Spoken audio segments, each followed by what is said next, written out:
everyone. Steve Adubato, next half hour, presidential history. Where does President Trump, our 47th president, fit into the larger picture of who our presidents have been, his leadership style, his presidential style, and who best to have other than Tim Naftali, CNN presidential historian, senior research scholar at Columbia University. Good to have you back, my friend. My pleasure, Steve. I'm happy to be here. Well, let's try this. More than half the people who voted for President Trump. A lot of people say, President Trump is doing exactly what I want him to do. He told us what he would do. But in several articles that I've seen, you and other historians who understand presidential history, have said there's somewhat of an autocratic style to President Trump. What do you mean by that, A? And B, do you think that's what people voted for? Well, first of all, no one person could explain or could know the intentions that a voter brings to the ballot box when she or he makes that decision. I think it's fair to say, having looked at quite a few elections historically, that the coalition that makes it possible for a candidate to win comprises people who voted for that candidate for different reasons, or for a basket of reasons, and the weights upon individual issues might change depending on that person's set of concerns and desires. But hold on, when President Trump says, I'll be specific, Tim. When President Trump says, I'm going to look at looking at the New York Times, and by the way, I have the New York Post here. So for those of you who have different points of view, so he's looking at the IRS as a tool, according to the New York Times, for retribution, political enforcement, get rid of certain folks there, but also go after certain people, certain institutions. Is that what we mean by autocratic? Because the IRS is supposed to be independent? Is that what we mean? Well, absolutely, that's autocratic. The question is whether most of his supporters supported him in order to achieve revenge. Donald Trump, on the campaign trail, made it clear to those who were listening that one of the key reasons he was running again was to seek revenge. Revenge against institutions and people who had stood in his way. Now, he described this in terms of his supporters, too. He said, I represent you. They were standing in my way, therefore they were standing in your way. To the extent that people voted for Donald Trump in order to seek revenge, his promise to politicize the IRS, to dismantle programs where there were nonpartisan civil servants who were not going to do his bidding, to that extent, people voted for him for revenge will be happy. But most people, I would argue, who voted for Donald Trump did not vote for him to be the agent of retribution.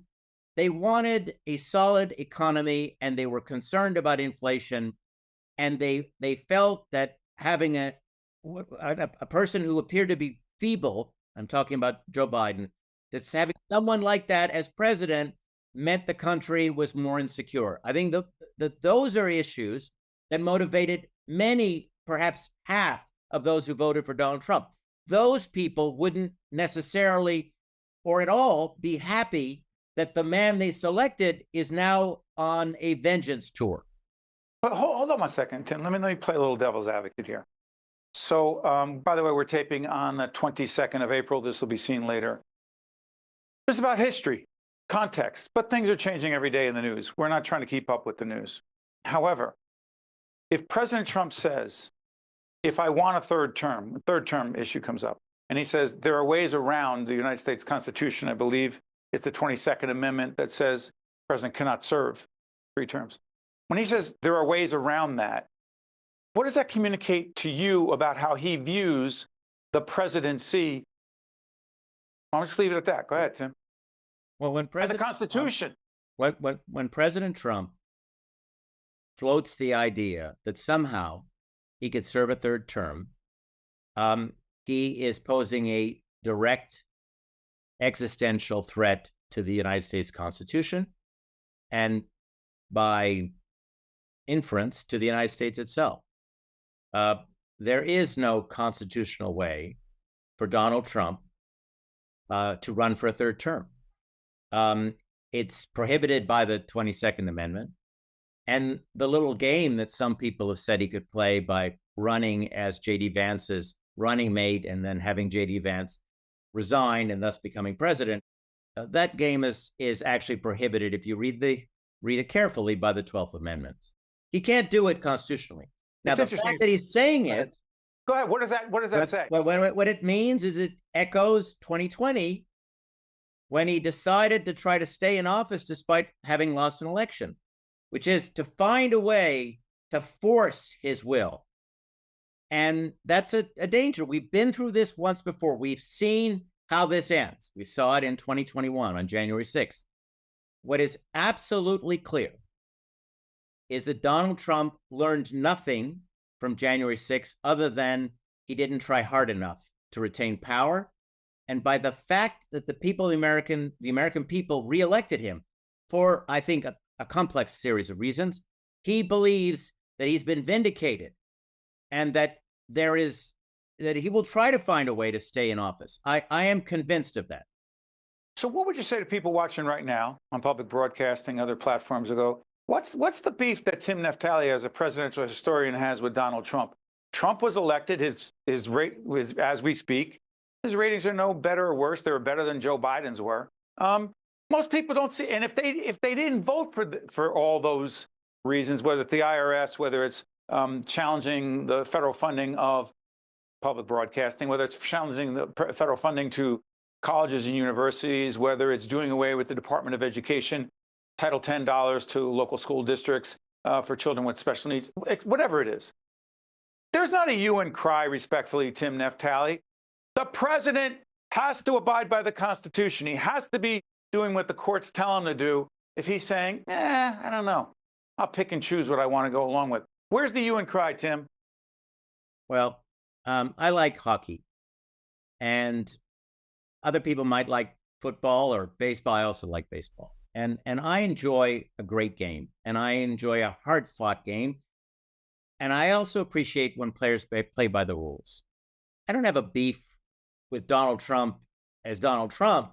I have a beef with a president who is telling us that he doesn't plan to play by the rules, because that person, the president, is the most powerful person in the world. That person is also setting the tone of our political culture. That person is also setting the norms by which I think future young people will run for office. So when that person is saying, hey, I'm not going to necessarily play by the rules, that sets a dangerous precedent for the country. So my beef isn't with Donald Trump or the fact the American people voted for him. My beef is with Donald Trump's actions when he holds the most powerful position in the world. Let's talk about higher education. How do Donald Trump's actions regarding institutions of higher learning and the threatening of federal funding and the pulling of federal funding where that's possible, the courts will be involved and we don't know how things are going to play out. Is there any historical precedent for that, Tim? Well, as I like to say, below the hood, in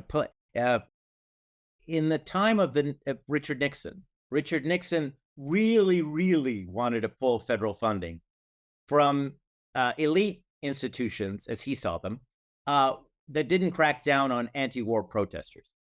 He had a study made, and he asked his team to find a way to pull federal research funds from MIT, for example. The difference between then, the 1970s, and now is that his people said, wait a moment, Mr. President, we share your concerns about the atmosphere on those campuses, but it's illegal for the federal government to even try this. And so they pushed back. The president, and how do we know this, by the way? Because from the tapes, the president. The Nixon tapes. What about now, Nixon Tim? tape. What about who's saying no, Mr. President? Apparently, no one. What about Congress? Well, wait, I'm talking about within the administration itself. Listen, this is the key difference between Trump 1.0 and today's Trump administration. In 1.0, in the first term, there were good government Republicans around him who said, Mr. President, we can't do that. Mr. President, it's not in our interest to pull out of NATO. Mr. President, it's not in our interest to destroy the North American free trade zone. that a series of presidents, Republican and Democrat alike, have created. Mr. President, we're not going to use the IRS against your adversaries. Those people are gone. And Donald Trump, by the way, told us this is what happened. He warned us. He said to the American people, I'm not going to hire the same kind of people again who are going to say no. I'm going to hire people who are going to let me do what I want to do. Well, Richard Nixon hired good government Republicans.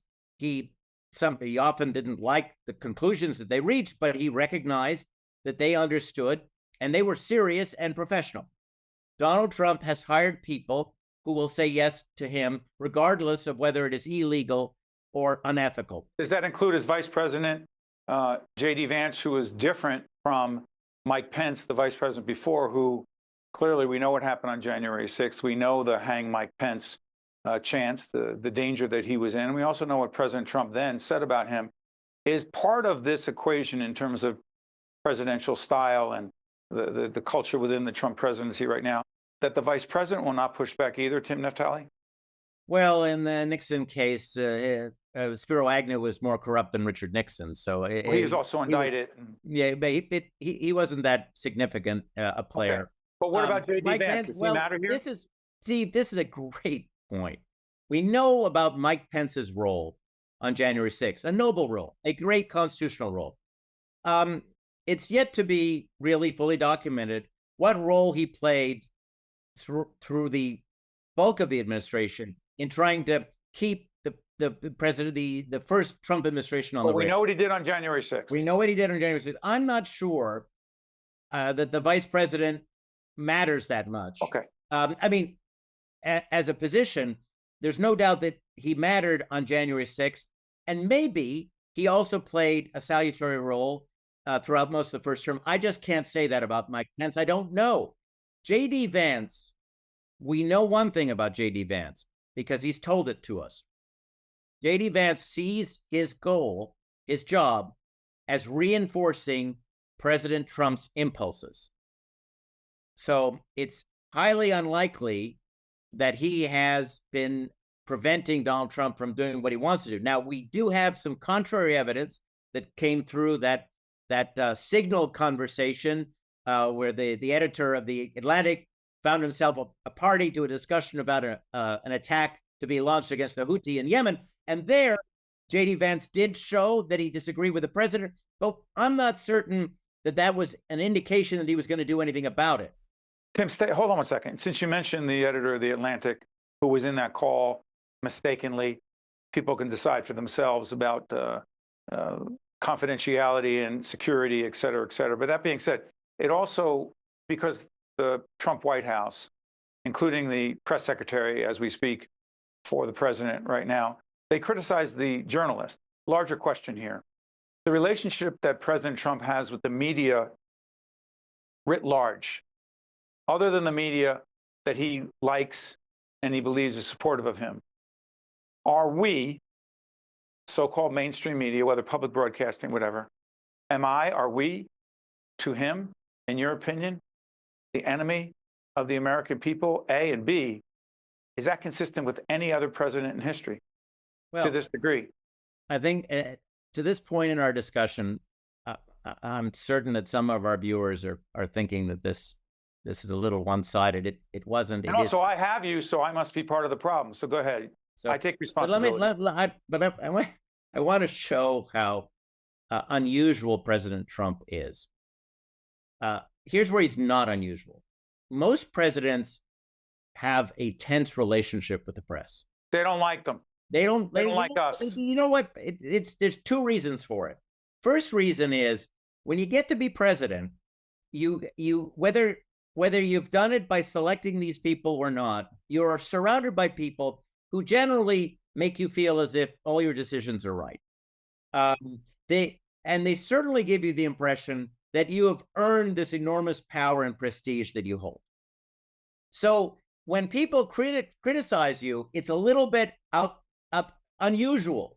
And so it makes, I think, believe it or not, regardless of the president, each and every person who holds that office a little thin-skinned about. Okay, but I'm going to be on that, blocking the AP, throwing the AP out of the way. No, wait. Go ahead, Tim. I want to draw a distinction because it's all about distinctions. This is a key to understanding this problem. So previous presidents have moaned and groaned. Some of them have wiretapped members of the press, generally speaking, not because of their opinions, but because of leaks. But the way they've done it indicates that they've got a low tolerance for. How is this different, Tim? How is this now different? We're talking about now. What they did not do, I'm talking about JFK and FDR and LBJ And Nixon. Nixon. They did not call these people the enemies of the public. They did not turn the negative energy against the press that this president did in the first term and is doubling down in the second. Did they sue media organizations, Tim? They didn't sue. Well, Richard Nixon, again, behind the scenes, Richard Nixon did deploy his people to try to undermine media opponents and did put pressure on CBS, for example, during the Watergate period, not to. By the way, sorry for interrupting, Tim. Hold on one second. As we do this, literally today on the 22nd of April, story that the lead producer at 60 Minutes has quit. Why? He is arguing that 60 Minutes and as the executive producer, he can no longer be independent because of the fear on the part of the executives at CBS that the program would peeve the president. And there's currently a lawsuit, President Trump and CBS, and there are corporate leaders, owners, who are pressing 60 Minutes, according to this EP, this executive producer, not to do any programming that would get the president angry. That's different, Tim? Oh, that's very different. But let me tell you, the parallel, we've got to step outside of presidential history for a minute to get the real parallel. Please. What Donald Trump is doing is he's trying to create a climate of fear and intimidation, which echoes the McCarthy period. Senator McCarthy from Wisconsin. Senator McCarthy, which is, in other words, to make people worry about the consequences to their bottom line and to their prestige of being crosswise with him, in a way that Joseph McCarthy did during the early 1950s. And so for a period, it didn't last very long in the early 50s, thank goodness. It was so-called Red Scare, accusing people in Hollywood media of being communist. Go ahead. And that is why George Clooney is on Broadway celebrating Edward R. Murrow. Edward R. Murrow, who was one of the few who used his platform to say, Mr. McCarthy, Senator McCarthy, you're wrong.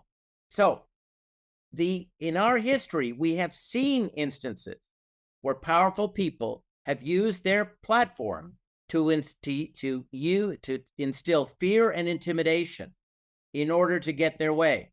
Donald Trump is taking a leaf out of Senator McCarthy's playbook and going after media organizations and institutions of higher learning is part of the playbook. How about law firms? Same thing? Well, McCarthy did not go after law firms. That is something entirely new that Donald Trump has introduced. And that is actually a major threat to our judicial system. Because after all, our judicial system requires good representation. You've got to be represented by someone to take advantage of our court system. And if Donald Trump is not going to succeed completely because a number of law firms have said no. But if Donald Trump is able to undermine the work that could be done by top law firms to defend our civil liberties, that will give his approach to the court system a lot more power. But hold on, Tim. The Supreme Court, other court, the appeals court, and it goes all the way a certain court of appeals, and then it goes to the Supreme Court. They say, no, Mr. President, you cannot do this. You must bring a certain person who was was deported without due process. That person has to come back. Mr. President, you cannot unilaterally cut these funds to this program or that program, whether it's a college or a university or whatever it is. You have to go to Congress. He says, I want to do it by executive order. Court says no. Many of the members of the Supreme Court, President Trump appointed. They say no. He says, I don't know. I think I'm going to go my own way. At what point, Tim Naftali, I couldn't care less whether you voted for Donald Trump, the Vice President Harris or not. It doesn't matter. Tim doesn't care either. Here's the question. What the heck is a constitutional crisis or what is the crisis, and how is it resolved? Because how can the courts force, even the Supreme Court, to force the president to do anything? Well, that's a nightmare scenario. In Is that unrealistic that it could happen? No, wait. It's not unrealistic. In 1974, we Americans, historically, or those who are old enough to remember or have been alive then, we faced a similar crisis in the sense that if Richard Nixon had said no to the Supreme Court when the Supreme Court said you had to turn these tapes over to the special prosecutor, there was no way to implement that Supreme Court decision. But there was at the time an impeachment process going on, and Richard Nixon did not want to be impeached and thrown out of office. So that sort of Damocles was. How about now, Tim? Now we do not. Well, now there is no functioning Congress in terms of restraining presidential power. The Congress has kicked the can. We've seen a little bit of resistance from the Senate, where senators showed displeasure with the president's approach to Canada in this trade debacle. But even those senators could not corral support in the House, and without support in the House, there's nothing really you can do to restrain the president's use of trade power. I mean, the trade power should be congressional power, but the Congress has given it to the president. So effectively, Congress at the moment is paralyzed with regard to restraining the other branch of government. Now, under our system of constitutional system, the three branches should work together to check unusual and abusive uses of power. But we have one branch of Congress, one branch of the government, the Article 1 branch, which at the moment seems incapable of restraining the president. How close are we to having a king? Well, how close are we to having a king? Kings are for life. So as long as we have elections, no, this is the key. As long as we have the option of voting out the administration, and in 4 years, we don't have a king. Do we have an autocrat? What we have is an autocrat, and we have one right now who is running the country by executive decree. And we have the institutions necessary to rein in his power, but so far they've been ineffective. The Supreme Court can say no, and we can see it moving in that direction. But the question is, if the Supreme Court says no, the president still has to abide by the Supreme Court. Tim, before I let you go, 30 seconds. Everyone who voted for Donald Trump right now says, BS, I don't buy any of this. I'm fine with what he's doing. Talk to them right now, 30 seconds. I just want to know if your egg prices are higher or lower. I want to know if you'd be happy if a liberal president were doing this. I want to know if playing by the rules is what you tell your children is the right way to approach any important contest in their lives. That's what I would ask. Tim, tell us how you really feel. Tim Naftali, who's a CNN presidential historian, senior research scholar at Columbia University. Thanks for an important, compelling conversation, my friend. I wish you all the best. Thanks for the time, Steve. All the best to you. Got it. I'm Steve Adubato. That's a very smart presidential historian, Tim Naftali. We'll see you next time. I'm Tim Sullivan, CEO of the New Jersey Economic Development Authority. Since joining the NJEDA, I've been struck by the incredible assets and resources that New Jersey has to offer. The NJEDA is working every day to grow New Jersey's economy in a way that maximizes the values of those assets to benefit every single New Jersey resident. This includes more support for small businesses and a focus on reclaiming New Jersey's position as a leader in the innovation economy. Visit njeda.com to learn more about how NJEDA is building a stronger and fairer New Jersey economy. Also brought to you by the Turrell Fund, a foundation serving children. Bergen New Bridge Medical Center. The New Jersey Economic Development Authority. New Jersey Manufacturing Extension Program. Eastern Atlantic States Regional Council of Carpenters. Horizon Blue Cross Blue Shield of New Jersey. New Jersey Sharing Network. Robert Wood Johnson Foundation. Working for a healthier, more equitable New Jersey. And by PSEG Foundation.